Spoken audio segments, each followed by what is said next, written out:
TNK-프리 김경입니다. 오늘은 소나타 센슈어스에 탑재된 엔진의 특성을 좀 알아보도록 하겠습니다. 요즘에 현대차가 굉장히 많이 바뀌었습니다. 기술의 현대라고 할 정도로 신차가 나올 때마다 새로운 기술들을 선보이고 있습니다. 얼마 전에 선보인 소나타 DM8 하이브리드에는 ASC라는 특별한 또 기술을 넣었는데요. 액티브 시프트 컨트롤이라고 해서 엔진의 회전수하고 변속기의 회전수를 동기화시키는 이런 기술이 탑재하기도 했습니다. 또한 소나타 터보 센슈어스에도 CVVD라는 세계 최초라고 할 수 있는 그런 기술을 또 탑재했는데요. 다양한 기술들을 요즘에 현대차가 많이 선보이고 있습니다. 오늘은 CVVD의 기술이 탑재된 센슈어스 엔진을 좀 살펴보도록 하겠습니다. 센슈어스에 탑재된 엔진의 세 가지 특징을 들어보라고 한다면 첫 번째가 CVVD 기술이 되겠고요. 두 번째가 Low Pressure EGR 시스템입니다. 저압 EGR 시스템이라고, 마지막으로는 연료 분사 시스템의 업그레이드라고 할 수 있겠습니다. 제일 먼저 CVVD에 대해서 좀 살펴보도록 하겠습니다. 사진에서도 보다시피 현대자동차의 CVVD 기술을 개발한 엔지니어들의 모습입니다. 이 부분이 현대차가 선보인 CVVD 기술을 엔진 헤드룸 캠을 갖다가 캠샤프트를 돌려서 엔진에 있는 밸브 시간을 조절하게 되는데요. 그 부분의 핵심 부분이라고 할 수 있겠습니다. 동그랗게 생긴 부분이 BLDC 모터고, 이 BLDC 모터를 구동시켜서 두 개의 액추에이터를 돌려서 편심 운동을 통해서 멀티링크를 이용하여서 캠을 회전하는 속도의 다름을 이용해서 밸브가 열리는 기간을 조절하게 되겠습니다. 예전에도 1.6 터보 엔진이 있었습니다. DM8 이전에 LF 소나타 1.6 터보가 있었는데요. 여기 감마 엔진이라고 합니다. 아래에 있는 상황들을 좀 살펴볼 것 같으면 감마 엔진을 약간 수정했다기보다는 완전히 다른 감마 2세대 엔진이라고 보면 될 것 같습니다. 보호를 좀 줄였고요. 스트로크를 좀 늘렸습니다. 좀 세로로 긴 파워에 적합한 엔진 구조로 바꿨고요. 압축비 역시도 변경하였습니다. 압축비가 9.5대 1에서 11.2대 1로 대폭 증가했습니다. 또 다른 부분이 엔진 오일인데요. 엔진 오일 점도가 5W30에서 0W20으로 낮아졌습니다. 또한 엔진 오일 용량도 4.6리터에서 4.9리터 정도였는데요. 이게 또 4리터 정도로 변화했습니다. 엔진이라는 것은 흡입 압축 폭발 배기, 지금처럼 흡기 밸브가 열려서 공기가 들어오고 다시 압축을 해서 점화 플러그에서 점화를 해가지고 다시 실린더 피스톤이 올라와서 배기가스를 배출하는 식을 반복하는 과정이 엔진이 되겠습니다. 그림에서도 보다시피 이렇게 밸브가 많이 열리고 적게 열리고 이 차이를 조절하는 게 CVVLE가 되겠고요. 여는 시점이 얼마나 빨리 열까? 조금 이따 열까? 이런 거를 판단하는 게 CVVT라고 할 수 있겠습니다.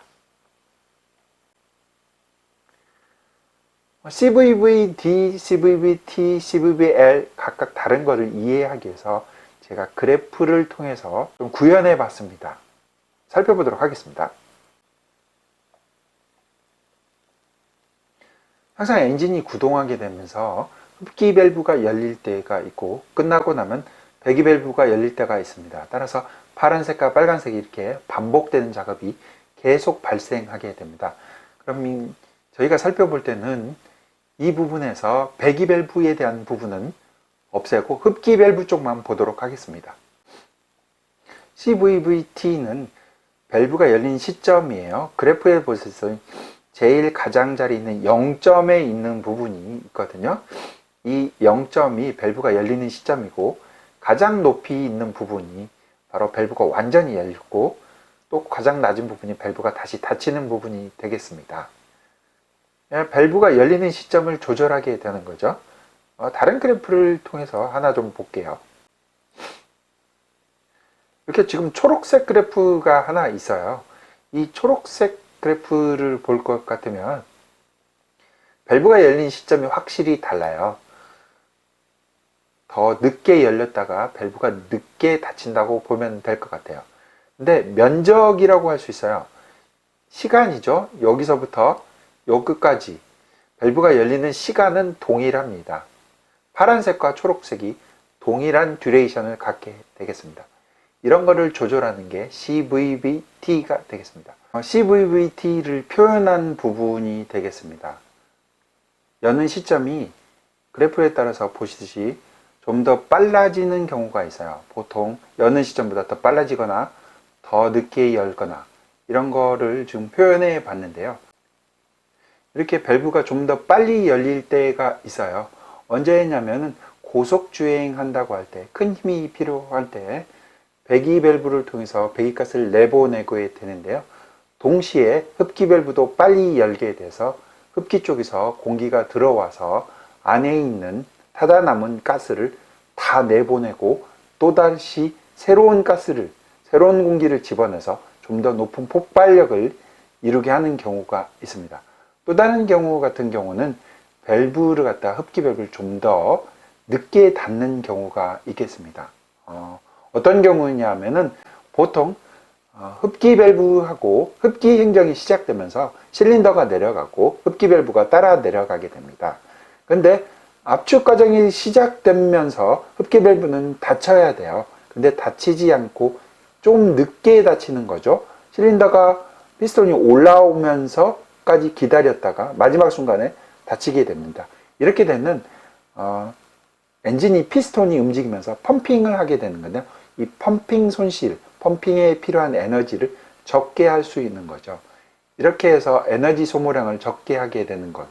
펌핑 손실이 적다 보니까 에너지가 많이 필요하지 않기 때문에 거기도 연료 분사를 적게 하면 되겠습니다. 그렇게 해서 하는 시스템들이 보통 하이브리드에 많이 사용되어 있는 애킨슨 사이클 시스템이라고 할 수 있겠습니다. 이런 거를 구현할 때 CVVT로서 이런 걸 구현을 하게 되겠습니다. 이번엔 CVVT하고 다르게 CVVL에 대해서 보도록 하겠습니다. 보시다시피 세로축으로 위로 올라갔다 내려갔다 하는 것을 볼 수가 있어요. 밸브가 많이 열리고 적게 열리고 한다고 할 수 있습니다. 아까도 말했듯이 이 그래프 하단의 면적이 공기의 흡입량이 되겠습니다. 다시 보게 되면 이 면적이 커졌다 줄었다 하는 것을 볼 수가 있습니다. 다시 말해서 밸브가 많이 열리면 엔진 내부로 들어가는, 실린더 내부로 들어가는 공기량이 많아지게 되는 거죠. 그러니까 밸브를 많이 열면 공기가 많이 들어가고, 그러면 왜 공기가 중요하냐? 엔진에서 높은 폭발력과 높은 출력을 내기 위해서는 많은 공기가 필요하게 됩니다. 많은 공기를 짧은 시간에 집어넣어야 되기 때문에 그렇습니다. 연소 실내로 많은 공기를 빠르게 집어넣기 위해서 터보 엔진도 나오고 다양한 이런 시스템이 있어서 굉장히 빠른 속도로 밀어넣게 되게 됩니다. 이게 바로 CVVL 기술이 되겠습니다. 국내에서도 사용되고 있는 CVVL 엔진이 탑재된 소나타 차량도 있습니다.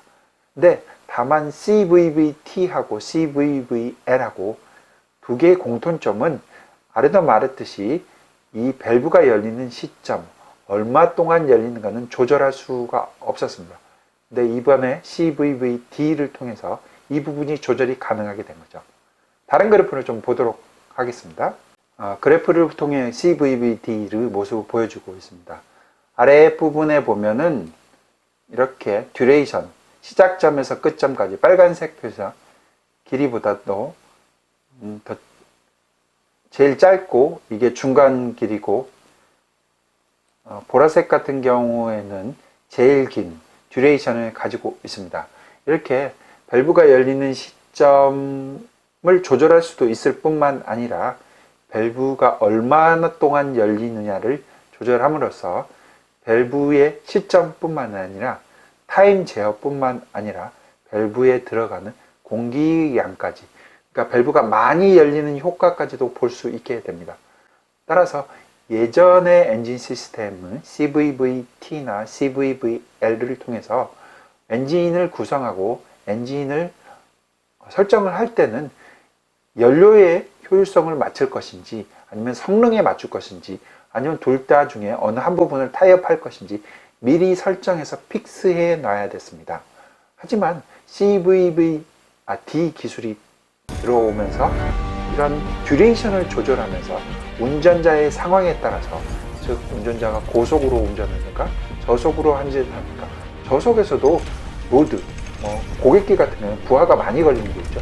부하가 많이 걸릴 때, 안 걸릴 때 다양하게 나눠서 운전 상황에 따라서 바뀌게 하면서 이 밸브, 흡기 밸브를 늘렸다, 줄였다, 열리는 시간을 조절하면서 그 성능이나 연비를 한꺼번에 잡을 수 있게 되게 되겠습니다.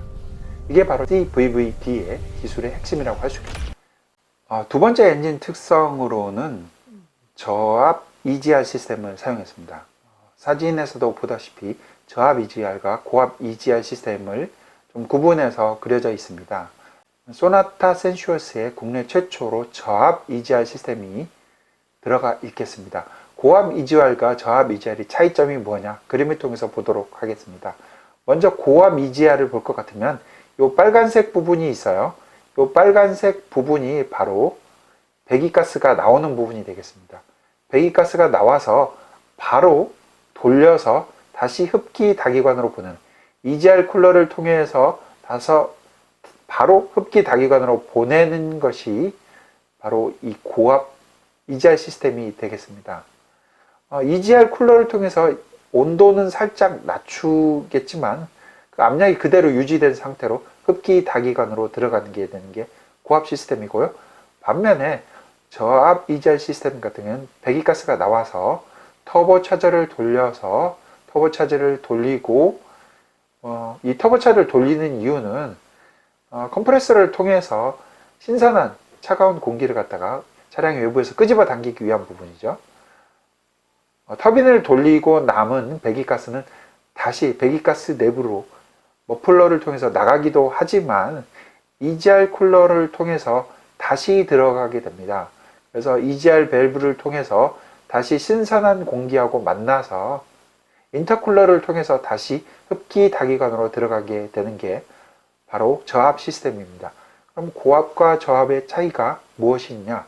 저압 시스템을 씀으로써 압력이 줄어든 배기가스가 같이 신선한 공기가 들어가게 되고 온도도 낮춰지는 공기가 들어가게 됩니다. 온도가 낮춰진 공기가 하고 배기가스가 같이 재회전해서 들어가게 되면 연비를 향상시킬 수 있게 되겠고요. 또 다른 게 엔진의 안전성을 도모할 수 있겠습니다. 출력을 좀 더 높일 수 있는 부분이 되겠고요.